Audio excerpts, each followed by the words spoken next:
Hello everyone, welcome back to my YouTube channel VKCI computer education. आज हम इस video में समझाने वाला हूं कि डीसीएटी कोर्स क्या होता है। डीसीएटी कोर्स की पूरी जानकारी, उसका सिलेबस क्या है, ड्यूरेशन क्या है, फी उसकी कितनी होती है और इसमें जॉब 100% क्यों होती है। तो ये पूरी डिटेल्स में इस वीडियो में मैं आपको समझाऊंगा, तो इस वीडियो को पूरा देखिएगा, इसके मत करिएगा, बहुत इंपॉर्टेंट वीडियो है। मैं आपको यहाँ पर बताना चाहता हूँ कि ये जो डीसीएटी जो कोर्स है, इसका जो full form diploma in computer application with tally, ये जो कोर्स का ड्यूरेशन है वो 9 मंथ होता है और इसमें क्लास 12th पास होना चाहिए या आप 12th में है तब भी आप एडमिशन ले सकते हैं। और इसकी जो फी है, हर एक सेंटर इंस्टीट्यूट की जो फी होती है वो अलग अलग होती है, ठीक है ना। तो यहाँ पर एवरेज हमने फी ली है 10,000 से लेकर के 20,000, मीन्स 10,000 से लेकर के 20,000 के बीच में फीस हो सकती है, या कुछ 10,000 से कम में भी कराते हैं या कुछ 20 से ज्यादा भी कराते हैं। यहाँ पर एवरेज है तो 10,000 से 20,000 के बीच में जो इसकी फी है वो होती है, कम ज्यादा हो सकती है। और ये कोर्स करने के बाद हमें जॉब कहाँ कहाँ मिल सकती है। तो देखिए, जो जॉब फील्ड है, आप किसी भी कंपनी, स्कूल, कॉलेज या आप अपना कोई बिजनेस कर रहे हैं, ठीक है ना, वहां पर आप डेटा ऑपरेट का वर्क कर सकते हैं, डेटा एंट्री का वर्क कर सकते हैं, रिसेप्शन पर जो भी आपको लिस्ट बनानी है या जो भी आपको वर्क करना है, ठीक है ना, वो आप कर सकते हैं। ऐसे हॉस्पिटल में ये सारा वर्क कर सकते हैं, ठीक है ना। और इसमें टैली है तो पूरा ऑल अकाउंट का भी आप वर्क कर सकते हैं। और अगर आपने सही से डीसीएटी कोर्स किया है थोड़ा एडवांस लेवल का, तो आप सीए ऑफिस में भी कहीं पर भी किसी जगह वर्क कर सकते हैं। इस कोर्स में सबसे ज्यादा सैलरी होती है क्योंकि इसमें आपका पूरा ऑफिस वर्क होता है और दूसरा इसमें पूरा अकाउंट का वर्क होता है, ठीक है ना। तो इसकी सैलरी मिनिमम की अगर हम बात करें तो 15,000 से लेकर के इसकी सैलरी 20, 25, 30, 35, 40, वो डिपेंड करता है आपके ऊपर कि आपने किस तरीके से ये कोर्स किया है, कैसे सीखा है। आपने एडवांस लेवल का सीखा, नहीं सीखा है, तो इसमें सैलरी की कोई कमी नहीं होती है। अगर आपको सही से आता है और आपका इंटरव्यू सही से हुआ है, ठीक है ना, तो आपकी सैलरी, बहुत अच्छी सैलरी इस कोर्स करने के बाद मिल जाती है। तो जो इसमें सैलरी का है तो कोई इशू नहीं है। तो पर मंथ जो फ्रेशर्स है वो 15,000, और अगर वो एक्सपीरियंस है और अगर आपने अच्छा सीखा है एडवांस लेवल का, तो आपको 15 से ज्यादा भी सैलरी मिल सकती है। तो यहाँ पर जो एवरेज सैलरी लिया गया है 15,000 से 40,000 तक सैलरी आपको पर मंथ मिल सकती है। तो चलिए स्टूडेंट, अब इसके हम सिलेबस की बात करते हैं। तो देखिए स्टूडेंट्स, यहाँ पर अगर हम सिलेबस की बात करें तो इसका जो सिलेबस है कंप्यूटर फंडामेंटल, यहाँ पर मैं आपको पहले पॉइंट बता देंगे सिलेबस क्या क्या, जो 9 मंथ में आप कंप्लीट करते हैं विद प्रैक्टिकल। प्रैक्टिकली इसमें होता है ज्यादा, थ्योरी तो अगर थ्योरी कम होता है, बहुत सारा मतलब थ्योरी भी सेंटर वाले कराते हैं, लेकिन प्रैक्टिकल कम हो जाता है। प्रैक्टिकली जॉब के लिए बहुत इंपॉर्टेंट होता है, तो जितना ज्यादा प्रैक्टिकल करेंगे उतना आप इसमें ज्यादा एक्सपर्ट बनेंगे। तो यहाँ पर जो सिलेबस है, जो पॉइंट आउट मैं आपको बता रहा हूँ, डिटेल में बाद में समझाएंगे। तो यहाँ पर कंप्यूटर फंडामेंटल इस कोर्स के अंदर आता है। Paint, notepad, wordpad, Microsoft Windows, Microsoft Word, Microsoft Excel, Microsoft PowerPoint, Microsoft Access जिसे डाटाबेस भी कहा जाता है, internet, email, computer network, multimedia concept, WhatsApp, online software plus offline software. ये कोर्स के अंदर नहीं होता है, लेकिन कुछ सेंटर वाले इसे कराते भी हैं क्योंकि ये बहुत इंपॉर्टेंट है। मैं आगे समझाएंगे इंपॉर्टेंट क्यों है। मर्ज पीडीएफ, वर्क और प्रोजेक्ट, ये बहुत इंपॉर्टेंट है। जब आप ये सारा सीख लेते हैं तो एक प्रोजेक्ट दिया जाता है, अगर उसमें कोई प्रॉब्लम्स नहीं आती है तो इसका मतलब आप सही से सीख चुके हो, कहीं भी इंटरव्यू देकर जॉब कर सकते हैं। टैली प्राइम मतलब टैली कोर्स इसमें होता है। इसका जब टैली पूरा फिनिश हो जाता है और आपको 3 से 4 ओरिजिनल प्रैक्टिकली डाटा दिया जाता है करने के लिए, वही है जैसे मैंने अभी आपको बताया। अगर इसमें कोई प्रॉब्लम्स नहीं है तो आप इसे बड़े आराम से मतलब प्रोजेक्ट कंप्लीट करने के बाद कहीं भी इंटरव्यू मतलब देके जॉब अच्छी खासी आप कर सकते हैं। तो ये था पॉइंट जो सिलेबस के अंदर होता। अब इसे डिटेल्स में समझते हैं कि डिटेल्स में इसका जो मतलब सिलेबस है वो, अगर हम डीसीएटी कोर्स करना चाहते हैं, अच्छी तरीके से करना चाहते हैं, एडवांस लेवल का सीखना चाहते हैं और आप चाहते हैं कि हमारी अच्छी जॉब लगे और सैलरी भी बहुत अच्छी हो, तो आपको एडवांस लेवल का आपको सीखना पड़ेगा। तो वो डिटेल में जो मेन पॉइंट है जो आपको आनी चाहिए इस कोर्स में सीखते समय, वो क्या क्या है, तो चलिए डिटेल में से समझते हैं। इसे डिटेल में समझते हैं तो नंबर 1 यहाँ पर कंप्यूटर फंडामेंटल में क्या क्या सिखाया जाता है सेंटर या इंस्टीट्यूट पर, तो देखिएगा सबसे पहले इंट्रोडक्शन ऑफ ए कंप्यूटर के बारे में बताया जाएगा, हिस्ट्री ऑफ कंप्यूटर के बारे में बताया जाएगा, जनरेशन ऑफ कंप्यूटर के बारे में बताया जाएगा, फादर्स ऑफ कंप्यूटर, कंप्यूटर के प्रकार, कंप्यूटर कितने पार्ट्स होते हैं, प्रिंटर कितने टाइप्स के होते हैं, मॉनिटर कितने टाइप्स के होते हैं और उनकी फुल फॉर्म क्या होती है ना, माउस कितने टाइप्स के होते हैं, कीबोर्ड कितने टाइप्स के होते हैं। तो ये जो सारी चीज है ये कंप्यूटर फंडामेंटल में जो इंट्रोडक्शन होता है वो पूरा ये समझाया जाता है। टाइप्स ऑफ कीबोर्ड, कीबोर्ड कितने प्रकार के होते हैं, ठीक है ना, full form of computer, computer की फुल फॉर्म क्या होती है, ठीक है ना। इसके बाद full form of LED, LCD, CRT, CPU, motherboard, RAM, ROM, CPU, fan, processor, ये क्या होते हैं, इनके बेसिक कॉन्सेप्ट क्या होते हैं, तो ये सारे इनकी फुल फॉर्म क्या होती है, तो ये सारा आपको समझाया जाता है। एसएमपीएस क्या होता है, हार्ड डिस्क क्या होता है और कंप्यूटर कैसे ऑन या ऑफ करते हैं, उनके स्टेप्स क्या होते हैं एंड अदर बहुत सारे, लेकिन यहाँ पर मैन पॉइंट हमने लिख दिए हैं जिससे कम से कम ये आपको पता होना ही चाहिए। आगे नेक्स्ट बात करते हैं, यहाँ पर देखिएगा पेंट, नोटपैड और वर्डपैड, ये तीनों मैं आपको एक बार में समझा दे रहा हूं। जो पेंट होता है वो ड्राइंग टूल होता है, ठीक है ना, नोटपैड और वर्डपैड है, तो ये तीनों किस तरीके से ओपन किए जाते हैं, इन तीनों को कैसे क्लोज किया जाता है, इन तीनों में क्या क्या वर्क होता है, क्या क्या हम कर सकते हैं, ठीक है ना, इनके अंदर शॉर्ट की क्या क्या आती हैं, ठीक है ना, जो इंपोर्टेंट फंक्शन वो कैसे वर्क करते हैं, तो वो सारा इन तीनों में आपको डिटेल में समझाया जाता है। इसके बाद हम बात करते हैं माइक्रोसॉफ्ट विंडोज की।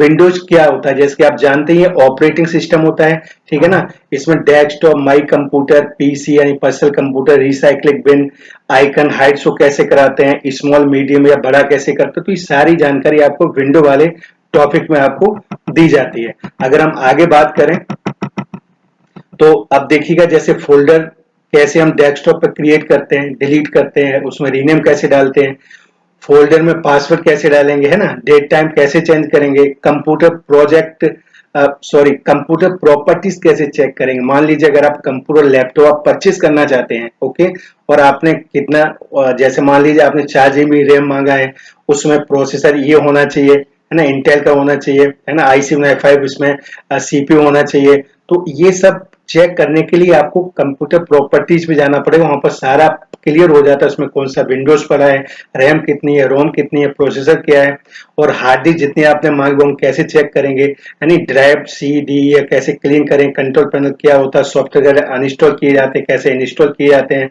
सेटअप को कैसे रन कराया जाता है, ठीक है ना, और इसके बाद डेस्कटॉप बैकग्राउंड कैसे चेंज करते हैं, टास्क बार लॉक अनलॉक कैसे करते हैं एंड अदर्स, बहुत सारे फीचर हैं इसके अंदर कैसे वर्क करते हैं, वो सारा आपको डिटेल में समझाया जाता है। मेन पॉइंट मैंने यहाँ पर बता दी, आपको पता ही होना चाहिए। तो चलिए स्टूडेंट्स अब आगे हम बात करते हैं माइक्रोसॉफ्ट वर्ड, यानी जो माइक्रोसॉफ्ट वर्ड है जैसे कि कोई भी आप किसी कंपनी, कोई स्कूल है, कोई कॉलेज है, कंपनी है, फैक्ट्री, अपना कोई बिजनेस है, ऑफिस में जो भी डॉक्यूमेंट्स क्रिएट किए जाते हैं, ठीक है ना, वो हम एमएस वर्ड में करते हैं। तो एमएस वर्ड क्या है, कैसे ओपन किया जाता है, कैसे क्लोज किया जाता है, किस तरीके से इसकी सारी शॉर्ट की होती हैं, ऑल टैब्स जैसे होम टैब्स हो गया, पेज लेआउट टैब्स हो गया, आपका रेफरेंसिंग, मेलिंग, रिव्यू, व्यू, सारे टैब्स इनमें क्या क्या मेनू होते हैं, कैसे वर्क कर, page border, page colour, insert photo on page, page में कैसे फोटो को इंसर्ट किया जाता है, पेज को कैसे कलर किया जाता है, पेज में कैसे बॉर्डर लगाते हैं, पेज में कैसे वाटरमार्क लगाते हैं, किस तरीके से फाइल को फॉर्मेटिंग करते हैं, किस तरीके ड्राफ्टिंग की जाती है, लेटर हेड किस तरह क्रिएट किया जाते हैं, हेडर क्या होता है, फूडर क्या होता है, कोई प्रोजेक्ट अगर वर्ड आर्ट के थ्रू बनाना है, क्रिएट करना है, किस तरीके से करेंगे, ड्रॉप कैप क्या होता है, किसी फाइल में लिंक लगाना, कैसे हाइपरलिंक का यूज करेंगे, मैक्रोस क्या होता है, एडमिट कार्ड, और किस तरीके से मार्कशीट, पे स्लिप, ये मेलिंग के थ्रू कैसे एक्सेस करके क्रिएट किए जाते हैं एक क्लिक करने के बाद, है ना, ऑल मैथ्स के पेपर कैसे हम बनाते हैं, ऑल जो डॉक्यूमेंट्स ऑफिस में क्रिएट किए जाते हैं वो हम कैसे करते हैं, कोई फाइल है एमएस वर्ड कैसे पासवर्ड उसमें डाला जाता है, किसी एमएस वर्ड फाइल को हम किस तरीके से पीडीएफ में कन्वर्ट करते हैं, सुपर स्क्रिप्ट क्या होता है, सब स्क्रिप्ट क्या होता है, saves, smart art, find, replace, app save in, comment, create table, word file convert to JPG file by paint, file save, open, close, new and other, बहुत सारे इसमें आपके फंक्शन है वो कैसे काम करते हैं, कैसे यूज किया जाता है, ठीक है ना। जैसे यहाँ पर एक है word file convert to JPG. अगर हम कोई भी वर्ड में फाइल बनाते हैं, कोई मतलब अच्छा सा डेकोरेट कोई प्रोजेक्ट बनाते हैं, है ना, उसका अगर कोई हमें इमेज में चेंज करना, फोटो में चेंज करना, तो पेंट के थ्रू कैसे करते हैं, ठीक है ना। फाइल को सेव, ओपन, क्लोज, न्यू या अदर किस तरीके से, बहुत सारी चीजें हैं, ये मैंने आपको मेन में पॉइंट बताए हैं। तो एमएस वर्ड में ये सारी चीजें आपको आनी ही चाहिए कम से कम। आगे चलिए, आगे हम बात करते हैं माइक्रोसॉफ्ट एक्सेल की। तो फ्रेंड्स या स्टूडेंट्स जो भी इस वीडियो को देख रहे हैं, तो इस चैनल को सब्सक्राइब अवश्य करें। और अगर वीडियो आपको अच्छा लग रहा है, जब पूरा देखेंगे तो वहां पर एक मैं आपको सीक्रेट कोड बताएंगे जो आपको बहुत फायदा होने वाला है। तो इस वीडियो को पूरा देखिएगा। और इसके बाद जैसा कि आप सभी जानते हैं, एक्सेल बहुत इंपॉर्टेंट एप्लीकेशन है माइक्रोसॉफ्ट का। एक सॉफ्टवेयर है जो कि हर एक कंपनी में हर एक जगह डेटा बनाने के काम में आता है। चाहे वो कोई भी डेटा है, मैथमेटिकली जितने भी डेटा होते हैं, चाहे वो आपकी प्रोडक्शन रिपोर्ट हो, चाहे आपकी वो डेट शीट हो, चाहे वो आपको सैलरी शीट हो, चाहे अटेंडेंस शीट हो, चाहे आपको ईएमआई निकालना हो, चाहे आपको पीपीएमटी, है ना, चाहे आपको IPMT, pivot table, B lookup, H lookup, advance filter, बहुत सारे फंक्शन हैं। तो ये कैसे काम करते, कैसे वर्क किया जाता है ना, वो ये सारा आपको आना चाहिए। तो इसमें क्या क्या पॉइंट है, चलिए डिटेल में समझते हैं। तो देखिए यहाँ पर सबसे एक्सेल के मेन फंडामेंटल्स क्या होते हैं, रो कॉलम सेल किस तरीके से काम करते हैं, या एक्सेल में रो कितने होते हैं, कॉलम कितने होते हैं, सेल्स कितने होते हैं, इसमें वर्टिकल क्या होता है, हॉरिजॉन्टल क्या होता है, ठीक है ना। फॉर्मूला कैसे वर्क करेंगे, जैसे sum, minimum, maximum, average, divide, minus, plus, fraction, date sheet, production sheet, ये सारी चीजें अभी बताए हैं। तो ये सारी चीज आप इसमें बना सकते हैं। और मार्कशीट, सीबीएसई, यूपी बोर्ड या अदर्स किसी भी संस्था की attendance sheet, daily report, monthly report, yearly report, chart, है ना। और डेटा आपको किस तरीके से सेट किया जाता है, जैसे पोर्ट्रेट में करना है, लैंडस्केप में करना है, और A4 में कैसे करें। तो ये सारी चीजें पेज को जब हम एक्सेल बनाते हैं तो हम किस तरीके से सेट करते हैं। सबसे इंपॉर्टेंट पॉइंट ये होता है, बनाने के बाद अगर आपने सेट नहीं किया तो उसका प्रिंट सही से नहीं निकलेगा। इसके बाद सैलरी शीट कैसे हम क्रिएट करते हैं, डिटेक्शन सैलरी कैसे क्रिएट करते हैं, salesman data, filter data, data sort कैसे किया जाता है, डेटा फिल्टर कैसे लगाया जाता है, फाइल को save as, new sheet, print preview, opening, ये सब कैसे करते हैं, ये सब सिखाया जाता है इस कोर्स में। किस तरीके से आप डिलीट करेंगे, मतलब कॉलम, रो को, सीट को, सेल को कैसे डिलीट किया जाता है, रो, कॉलम, सेल और सीट को कैसे इंसर्ट किया जाता है, सीट में कैसे रीनेम डाला जाता है, रैप टेक्स्ट क्या होता है, मर्ज एंड सेंटर किस तरीके से किया जाता है, फॉर्मेट कैसे करते हैं, फाइंड और रिप्लेस का किस तरीके से यूज होता है, और काउंट इफ, सबसे इंपॉर्टेंट फॉर्मूला, सबसे ज्यादा इंटरव्यू पूछा जाता है। Count if, count blank, upper, lower, proper, picture data, है ना। ये सारे एक्सेल के जो मेन पॉइंट हैं। इसके बाद और भी बहुत सारे हैं, लेकिन ये कम से कम आपको ये चीजें आनी ही चाहिए अगर आपको अच्छी जॉब करनी है। ओके, इसके बाद नेक्स्ट हम बात करते हैं पावर पॉइंट की। ये भी माइक्रोसॉफ्ट का काफी पावरफुल ये एप्लीकेशन है। अब इसमें देखिएगा एमएस पावरपॉइंट क्या होता है, कैसे ओपन करते हैं, कैसे क्लोज करते हैं, इसमें क्या क्या क्रिएट किया जाता है, स्लाइड कैसे बनाते हैं, प्रेजेंटेशन कैसे बनाते हैं, एजुकेशन में इसका सबसे ज्यादा यूज होता है, प्रोजेक्ट कैसे बनाया जाता है। यूट्यूब वाले सबसे ज्यादा पहले पूरी प्रेजेंटेशन बना लेते हैं, फिर यूट्यूब पर अपलोड करके आप सबको दिखाते हैं। स्कूल में पीपीटी, अगर आप स्कूल में जा रहे हैं, पढ़ रहे हैं या पढ़ चुके हैं, तो आपने देखा होगा, अगर आपने कॉलेज में या स्कूल में, तो वहां पर जो टीचर वो देते हैं कि आप इस पर एक टॉपिक है, इस पे आपको मतलब प्रेजेंटेशन बना के लेके आनी है। और जब कॉलेज में आप जाते हैं तो यहाँ पर बड़ी बड़ी कंपनियां रिप्लेसमेंट के लिए आती है, तो वहां पर सभी कॉलेज के जो स्टूडेंट्स हैं, टीचर बता देते हैं वहां पर कंपनी आएंगी, तो आप अच्छी सी प्रेजेंटेशन दिखाना है तो आपका सिलेक्शन हो सकता है। तो वहां पर भी इसका काफी कहने का मीन्स ये है कि एमएस पावर पॉइंट काफी पावरफुल एप्लीकेशन है, ये सभी को आना ही चाहिए। पावर पॉइंट प्रेजेंटेशन को बनाने के लिए मेन जो पॉइंट है वो 5 या 6 आपको क्लियर पता होना चाहिए कि हम कोई प्रेजेंटेशन बनाते हैं तो उनमें क्या क्या पॉइंट ध्यान रखना है। सबसे पहले आप किस टॉपिक पर प्रेजेंटेशन बना रहे हैं, उसका आंसर क्या है, वो आंसर की सारी पिक्चर आपको लगानी पड़ती हैं, उन सब में आपको डिजाइन डालना पड़ता है, फिर एनिमेशन डालना पड़ता है, और फिर कस्टम एनिमेशन डालना पड़ता है। तो जब स्लाइड के बैकग्राउंड में डालते हैं तो एनिमेशन क्लिक करते हैं, जब टेक्स्ट या इमेज में डालना तो कस्टम पर क्लिक किया जाता है। कैसे रन कराना है F5 से, बैक कैसे जाना, क्लोज कैसे करना है, एस्केप की आपको प्रेस करनी पड़ेगी। तो ये था आपका पावर पॉइंट के कुछ फंक्शन, मैनेजमेंट फंक्शन, ये आपको कम से कम आनी चाहिए। इसके बाद हम बात करते हैं माइक्रोसॉफ्ट एक्सेस यानी डाटाबेस की। इसका उपयोग डेटाबेस बनाने, डेटाबेस को मैनेज करने, विश्लेषण करने एवं रिपोर्ट बनाने में किया जाता है। नंबर 10 है, यहाँ पर हम बात करते हैं कंप्यूटर नेटवर्क एंड आपका मल्टीमीडिया कॉन्सेप्ट की। ठीक है ना, जब दो या दो से अधिक कंप्यूटर्स को किसी भी कम्युनिकेशन चैनल के माध्यम से कनेक्ट करते हैं तो उसे कंप्यूटर नेटवर्क कहा जाता है। ठीक है ना, जैसे LAN, MAN, WAN। इसके बाद है आपका मल्टीमीडिया कॉन्सेप्ट। देखिएगा, text, drawing, still, moving image, video, graphics, audio, animation और किसी भी अन्य मीडिया के कंप्यूटर समर्थित एकीकरण को संदर्भित करता है जिसमें किसी भी प्रकार की जानकारी को डिजिटल रूप से व्यक्त, संग्रहित, संचार और संसाधित किया जा सकता है। इसका मीन्स ये है कि आजकल मल्टीमीडिया का जमाना है, डिजिटल जमाना है। मतलब कि आजकल मैनुअल कुछ भी नहीं है। आप अगर मैनुअल लिख भी रहे हैं, कर भी रहे हैं, तो आप कहीं ना कहीं आपको मोबाइल का यूज करना पड़ेगा, कंप्यूटर का यूज करना पड़ेगा, लैपटॉप का यूज करना पड़ेगा। अब आप कोई भी इमेज को अगर एक जगह दूसरे जगह सेंड कर रहे हैं, ठीक है ना, व्हाट्सएप के थ्रू कर रहे हैं, मेल के थ्रू कर रहे हैं, और उसमें आप कोई इमेज है, कोई टेक्स्ट है जो आपने लिखा, उसे आप बोल्ड कर रहे हैं, ठीक है ना, और थोड़ा सा उसे कलरफुल फॉर्मेट करके, एनिमेशन डाल करके, ये सारा जो काम होता है सब ये मल्टीमीडिया कॉन्सेप्ट ही कहलाता है। ठीक है ना, और उसके बाद जब आप इसे मतलब कहीं सेंड करते हैं, मतलब डिजिटल रूप से बनाया आपने, फिर आपने व्हाट्सएप किया तो ये डिजिटल में आ गया, ठीक है ना, मेल किया तो डिजिटल में आ गया। तो ये सारा आपका मल्टीमीडिया कॉन्सेप्ट होता है। आगे हम बात करते हैं यहाँ पर आपकी व्हाट्सएप की। देखिए किसी भी ऑफिस में आजकल देखिए व्हाट्सएप का काफी यूज होता है। ये सिलेबस में नहीं होता लेकिन अलग से बताया जाता है।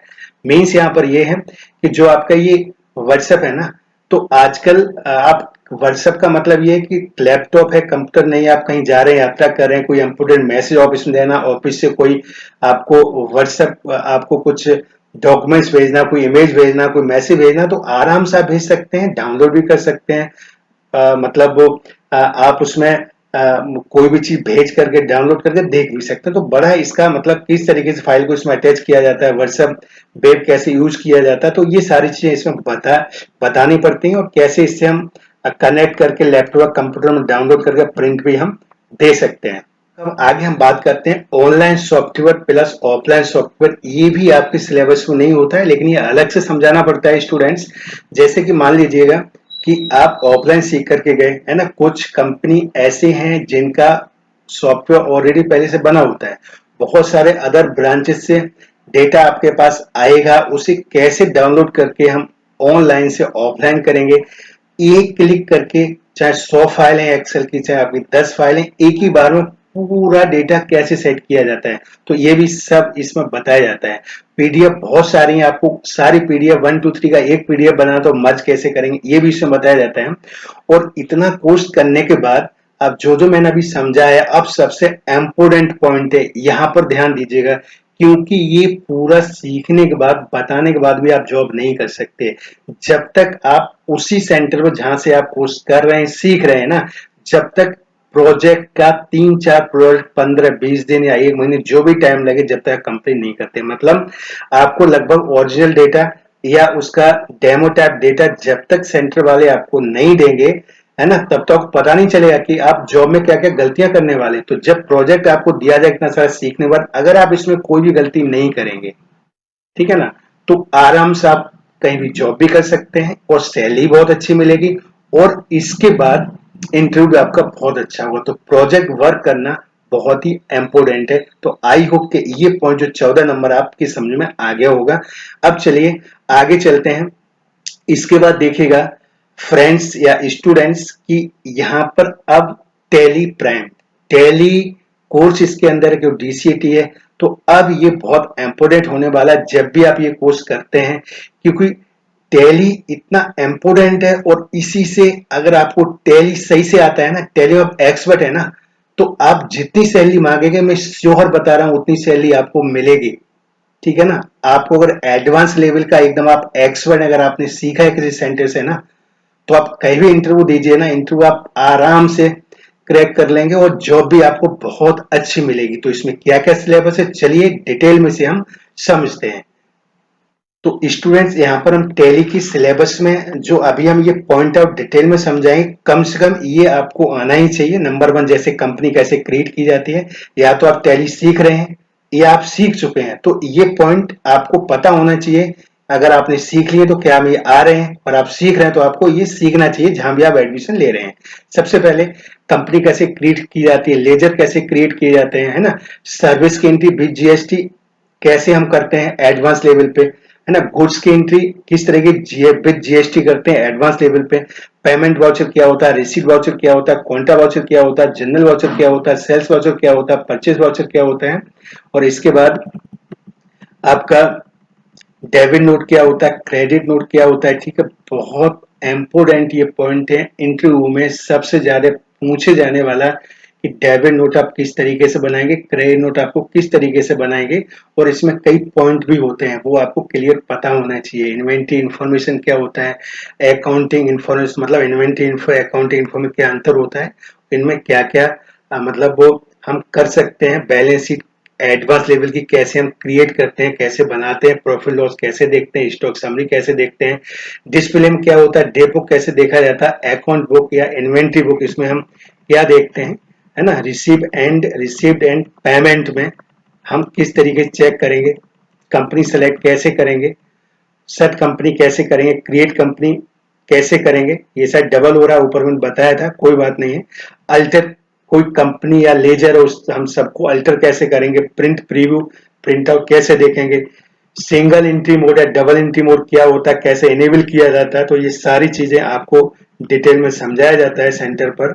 सिंगल लाइन डबल लाइन यानी जिन फंक्शन की के नीचे सिंगल लाइन है तो कैसे प्रेस करेंगे, डबल लाइन तो किस तरीके से करेंगे, टैक्स इनवॉइस अगर सेल्स का है, परचेस का है या किसी का, तो पीडीएफ में कैसे कन्वर्ट करेंगे, परचेस ऑर्डर सेल्स ऑर्डर आप कैसे देंगे, है ना, सिंगल लेजर मल्टीपल लेजर क्या होता है, टैक्स इनवॉइस कन्वर्ट एक्सेल में कैसे करेंगे, ग्रुप्स कितने होते हैं, ग्रुप्स कैसे क्रिएट करते हैं, अकाउंट कितने टाइप्स के होते हैं, अकाउंट के नेचर क्या क्या होते हैं, गोल्डन रूल्स क्या क्या होते हैं।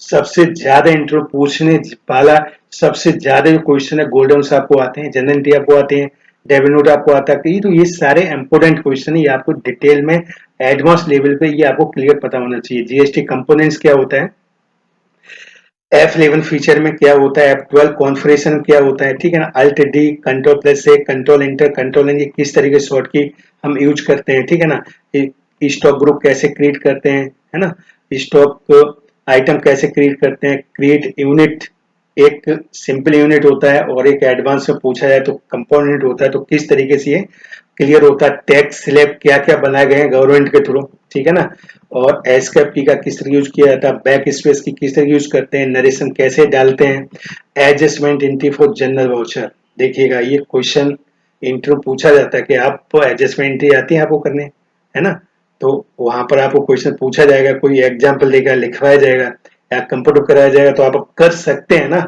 तो आपको जॉब अच्छी मिल सकती है। कैश एंट्री कैसे करते हैं, उधार वाले एंट्री क्रेडिट एंट्री कैसे करेंगे, पैरोल क्या होता है, पैरोल में क्या करते हैं, पहले पैरोल वाउचर में क्या करते हैं, डेटा को इंपोर्ट एक्सपोर्ट कैसे किया जाता है, लिस्ट ऑफ अकाउंट क्या होता है, बैंकिंग क्या होता है, बैंक रिकंसिलेशन बहुत इंपॉर्टेंट है, ये पूछा जाता है क्वेश्चन, ठीक है ना, चेक प्रिंटिंग कैसे किया जाता है, चेक रजिस्टर कैसे चेक करते हैं, ठीक है ना, डिपॉजिट चेक स्लिप या कैश डिपॉजिट कैसे क्या होता है, पोल्ट्री चेक क्या होता है, पीओएस एंट्री क्या होता है, और इंटरेस्ट कैलकुलेशन बहुत इंपॉर्टेंट है, राइट है ना। कोई कस्टमर आपसे माल लेके जा रहे हैं, वो कह रहा है हम 15 दिन के बाद पैसे देंगे, आप बोल रहे नहीं, अगर आप 15 दिन के बाद देंगे, हमारी आपकी जान पहचान है, तो आप कुछ इंटरेस्ट देना पड़ेगा आप जब भी पैसे लेके आएंगे। तो ये बहुत इंपॉर्टेंट क्वेश्चन है, ध्यान दीजिएगा इस पर। कॉस्ट सेंटर कैसे क्रिएट किया जाता है, गोदाम कैसे क्रिएट होता है, प्राइस लिस्ट कैसे बनाया जाता है, आपकी सेपरेट एंट्री रिसीव पेमेंट में कैसे करते हैं, टोटल बिल पर डिस्काउंट कैसे होता है, एवरी आइटम पर डिस्काउंट कैसे होता है, राउंड ऑफ कैसे किया जाता है, car bus any loan EMI वगैरह वगैरह ये सब ईएमआई कैसे कैलकुलेशन करते हैं। देखिए कितना इंपॉर्टेंट क्वेश्चन है ना। तो यहाँ पर जब सीए ऐसे ऑडिट करता है तो इंटरेस्ट आइटम को जो आपका रीशेड्यूल जो ईएमआई का होता है ना वो मंगाया जाता है, वो कैसे बनाया जाता है ना, तो ये बहुत इंपॉर्टेंट क्वेश्चन है। ईएमआई इंटरेस्ट सर्टिफिकेट जो अभी हम बात कर रहे थे ये वही है ना। तो ये कैसे क्रिएट करते हैं, कैसे बनाते हैं, बहुत इंपॉर्टेंट टॉपिक है ये। मैनुअल इनवॉइस कैसे क्रिएट करते हैं, ऑटोमेटिक कैसे करते हैं, आरसीएम एंट्री क्या होती है, इंपॉर्टेंट क्वेश्चन इंटरव्यू में पूछा जाता है। अनरजिस्टर्ड डीलर एंट्री कैसे करता है, रजिस्टर्ड डीलर कैसे, जीएसटी R1 R2 3B क्या होता है, ई वे बिल कैसे ऑटोमेटिक क्रिएट होता है, टीडीएस क्या होता है, टीडीएस किसे कहते हैं, क्या क्या एग्जाम्पल है, क्या क्या कंडीशन है ना, क्या क्या क्या इसके एग्जाम्पल हैं, किस पे कितना करता है, TDS on payment, rent, contractor, salary, security, है ना, और टीडीएस कैसे रिसीव किया जाता है। बहुत इंपॉर्टेंट क्वेश्चन मैं आपको बता रहा हूँ यहाँ पर, ठीक है ना। ये आपको आनी चाहिए अगर आपको सैलरी अच्छी चाहिए तो।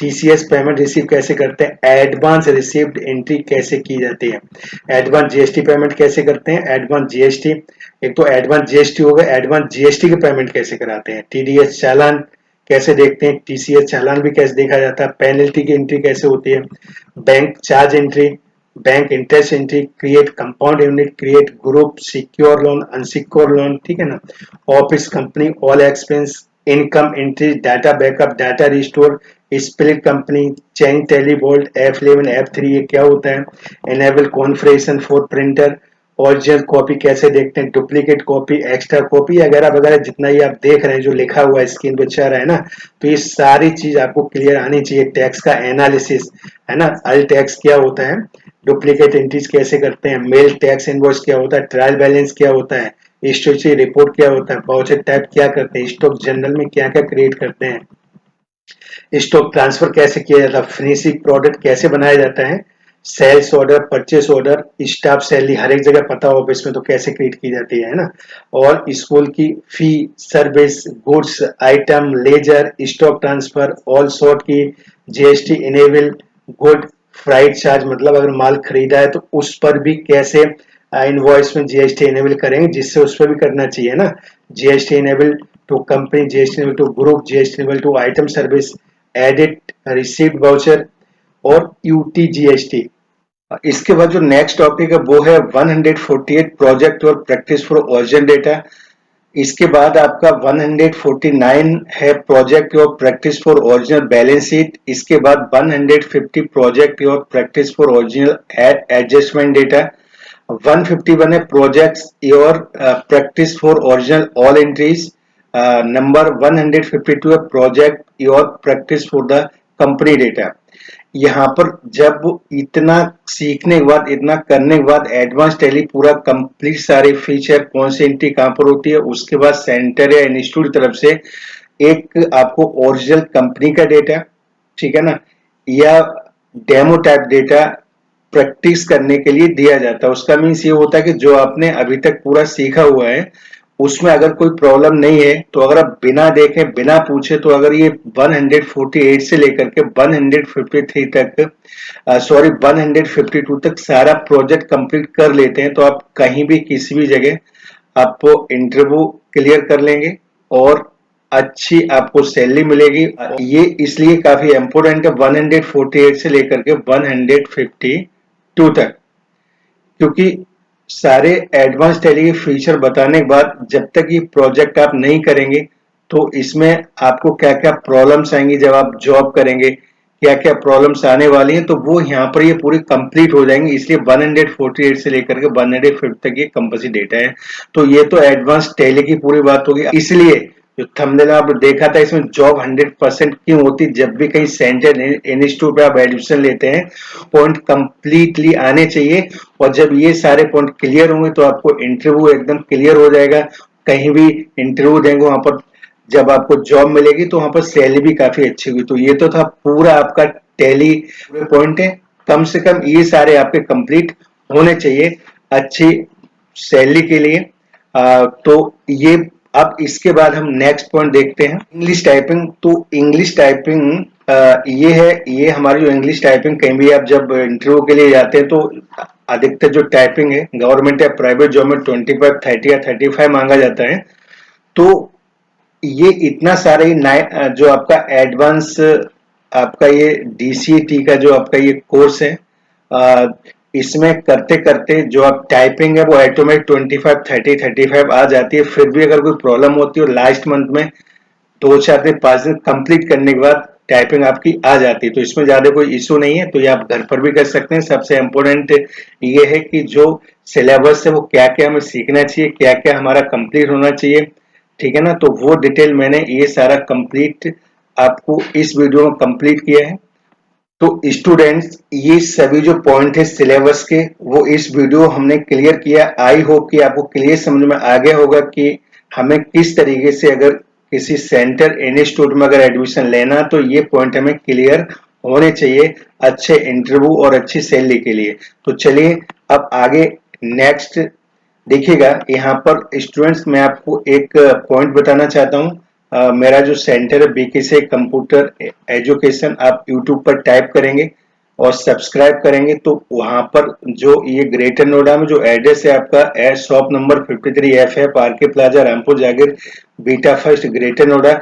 अगर आप एडमिशन लेना चाहते हैं, कोर्स करना चाहते हैं 2013 से अभी 2000 जब वीडियो बना रहा हूँ 2023 है, 10 साल का जो एक्सपीरियंस है, किस तरीके से इंटरव्यू क्वेश्चन पूछे जाते हैं, तो बेसिक से लेकर के पूरा एडवांस तक सारे कोर्स कराए जाते हैं जो मैं आपको डिटेल में एक बार मैं समझा दे रहा हूँ। जैसे कि डीसी हो गया, एडीसी हो गया, एडीएफए हो गया, बीसीसी हो गया, ट्रिपल सी हो गया, डीटीपी हो गया, सीएफए हो गया, डीसीएटी हो गया, टेलीप्राइम हो गया with GST, Marg Busy advance MS Excel advance Word, internet, Photoshop, CorelDRAW, PageMaker, CNC plus plus, HTML, income tax, TDS, TCS, payroll, audit, balance sheet, bank reconciliation, trading account, Google apps, Libre office, typing Hindi English और other courses. बहुत सारे courses है, इनमें से आप कोई भी course करना चाहते हैं, ठीक है ना, चाहे वो जो इस वीडियो में DCAT समझा गया वो या इसके अलावा कोई भी है,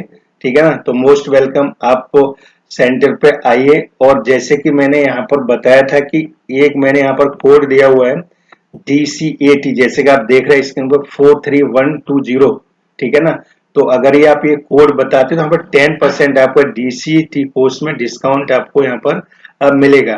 तो यानी ओनली ये DCAT कोर्स के लिए है, जो 10% जो भी फी होगा उसे माइनस करके आपको ये पूरा कंप्लीट बताया जाएगा। तो आई होप कि ये वीडियो आपको अच्छा लगा होगा।